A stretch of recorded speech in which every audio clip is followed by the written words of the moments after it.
Assalamualaikum semua dan selamat datang. Bulan Ramadan ni kan bulan yang kita semua nanti-nantikan. Tapi kadang-kadang bila kita cakap pasal peraturan puasa, boleh jadi pening sikit kan? Jadi, jom kita sama-sama rungkaikan apa yang betul-betul penting tentang puasa Ramadan. Terutamanya, ikut panduan mazhab Syafi'i supaya kita semua lebih jelas dan yakin. Pernah tak anda terfikir apa sebenarnya yang buat puasa kita tu betul-betul sah di sisi syarak? Adakah senarannya panjang dengan syarat-syarat yang rumit?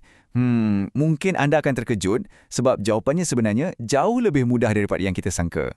Sebenarnya, nak pastikan puasa kita sah, ia hanya bergantung pada dua perkara asas je. Itu saja. Jom kita tengok apa dia dua perkara penting ni. Dua komponen asas inilah yang kita panggil sebagai rukun puasa. Anggap je ia macam tiang seri untuk ibadah puasa kita. Kalau dua-dua tiang ni kita jaga betul-betul, insya-Allah puasa kita dikira sah. Dan inilah dia dua rukun tu. Yang pertama, niat.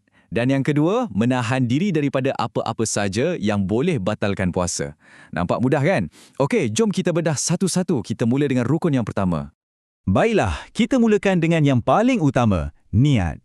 Kenapa niat ni penting sangat? Sebab niat inilah yang membezakan kita berlapar dahaga sebagai satu ibadah dan bukan sekadar menahan lapar macam orang berdiet. Jadi, macam mana dan bila sebenarnya kita kena pasang niat ni?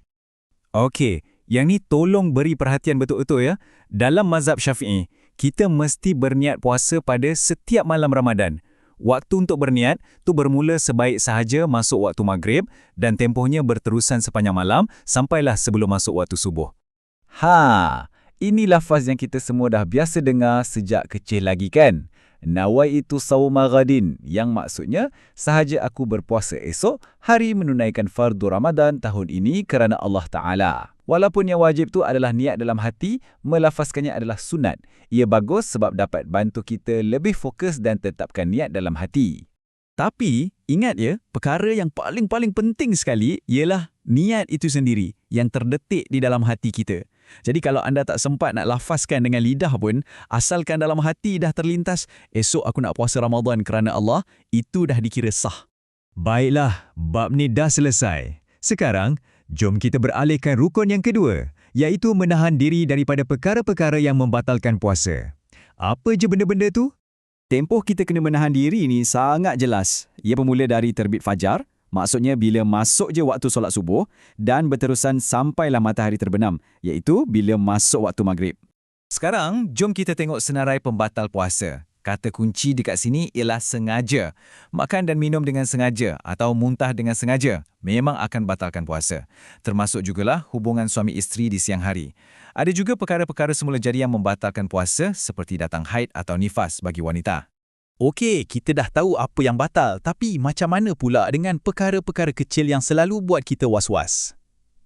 Batal ke tak Jom kita jelaskan beberapa salah faham yang selalu sangat timbul. Ini soalan paling popular agaknya. Bayangkan, tengah sibuk buat kerja, terlupa tengah puasa, terus teguk segelas air. Macam mana tu? Adakah puasa kita terus batal? Jawapannya, Masya Allah, memang menunjukkan betapa indahnya agama kita. Ada hadis yang sangat jelas daripada Nabi Muhammad SAW yang bermaksud kalau anda makan atau minum sebab terlupa, teruskan je puasa tu sampai habis. Ia dianggap rezeki daripada Allah dan puasa anda tetap sah, tak batal. Perkara-perkara harian yang lain pun sama. Jangan risau kalau nak mandi atau berendam. Nak berkumur masa ambil wuduk pun boleh, asalkan jangan berlebih-lebihan sampai tertelan. Berasa sikit makanan di hujung lidah, contohnya untuk pastikan masakan cukup rasa, pun boleh asalkan tak ditelan. Suntikan yang bukan untuk bagi tenaga atau nutrisi pun tak membatalkan puasa.